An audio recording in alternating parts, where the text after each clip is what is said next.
Mr. Speaker, as the tensions of the Civil War reached a boiling point, President Lincoln vainly reached out to Democrats with these words: "We are not enemies, but friends. We must not be enemies."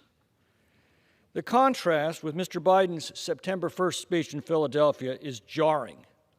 In it, and many remarks since, Mr. Biden clearly addresses the 74 million Americans who voted for Donald Trump as enemies who, quote, "threatened the very foundation of our republic." He condemned us as extremists who do not respect the Constitution, who do not believe in the rule of law, and who refuse to accept the results of a free election. In other forums, he's called us semi-fascists. Mr. President, we revere our Constitution and the structure of individual liberty that it was designed to protect. We do not understand how a government established under that Constitution could use the FBI to pressure social media platforms to censor and suppress free speech, or to intimidate parents concerned about their school boards with threat tags, or to instruct its field offices to regard anyone who displays our founding American flags as a political extremist.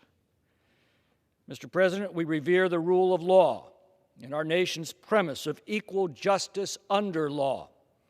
We do not understand how our immigration laws can simply be ignored as millions of foreign nationals illegally enter our country. We do not understand how a dispute over records justifies an armed raid on a former president who is also a political rival.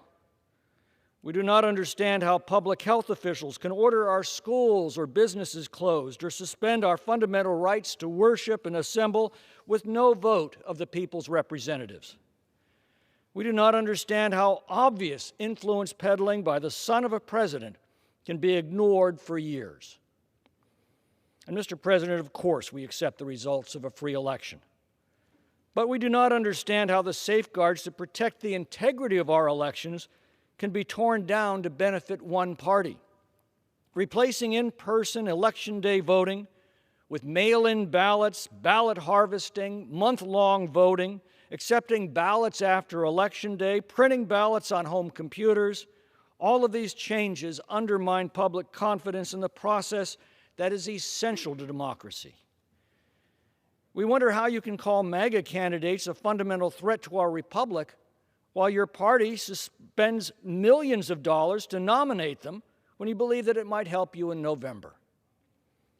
Mr. President, we condemn all forms of violence, and especially political violence, in the strongest possible terms. The riot at the Capitol on January 6th was a disgrace and an abomination that you are right to condemn, and we join you in doing so.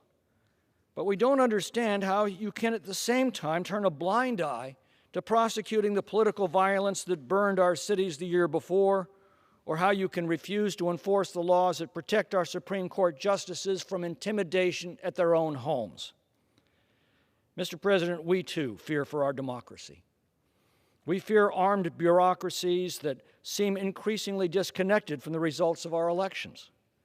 We remember that the IRS singled out ordinary Americans because of their political views, yet no one was held accountable, and now we're adding 87,000 new agents to that bureaucracy. We fear arbitrary changes in our election laws calculated to skew results. We fear an executive branch that's increasingly taking over the legislative powers of Congress and the judicial powers of the courts. And we fear the powers of government wielded by officials who view half of our people as dangers, threats, and extremists. Your words, Mr. President.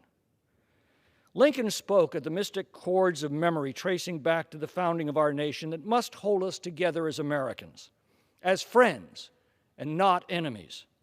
Yet we see these chords increasingly strained by an alien ideology that seems hostile to the flag, the principles, and the heritage of our nation. We have only one president, Mr. President, and that is you.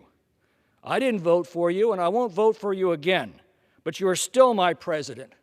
And the 74 million Americans who voted for Donald Trump are still your fellow citizens. As the person most responsible for the policies we now live with and the future that's unfolding before us, I ask you to engage us as a friend and not an enemy. We must not be enemies. I yield back.